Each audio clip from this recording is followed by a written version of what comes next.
Brought to you by Agilus Diagnostics. Health test की बात आती है तो मैं भरोसा करता हूँ India's largest diagnostics company Agilus Diagnostics. खुद को टेस्ट करते रहो।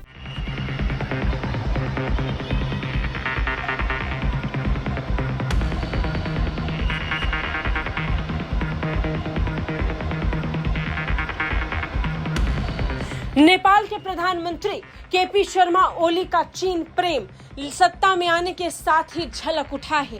केपी शर्मा ओली चीन से कितना प्रेम करते हैं और चीन के प्रति उनका झुकाव कितना है, इस रिपोर्ट में आपको पता चल जाएगा। कुछ दिनों पहले ही हमने आपको जानकारी दी थी कि नेपाल के प्रधानमंत्री केपी शर्मा ओली सालों से आ रही उस प्रथा को तोड़ने जा रहे हैं जो भारत और नेपाल के बीच एक मजबूत संबंध का आधार था।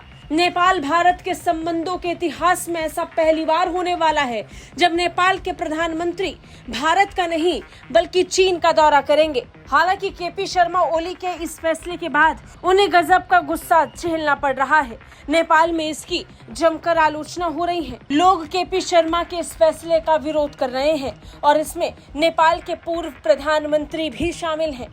कई राजनेताओं और कूटनीतिक विशेषज्ञों ने ओली के इस फैसले की आलोचना की और वहीं इस पर अपने नेपाल दौरे का बचाव करते हुए ओली ने आलोचकों को उनकी कूटनीतिक प्राथमिकताओं पर सवाल उठाने के लिए बेतुका और कायरतापूर्ण करार दिया है। सबसे बड़ा सवाल ये कि जिस कूटनीति का हवाला ओली दे रहे हैं वो कूटनीति क्या चीन पर आधारित है या चीन से प्रेरित, ये सवाल केपी शर्मा पर कई बार उठे हैं।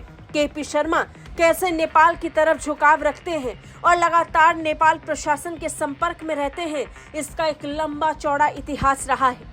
बेतुका और कायरतापूर्ण बताने वाले नेपाल के प्रधानमंत्री से पूछना चाहिए कि नेपाल की प्राथमिकताओं में और सबसे मजबूत साझेदारों में नेपाल के इतिहास से लेकर आज तक कोई देश सबसे पहले स्थान पर रहा है तो वो भारत है।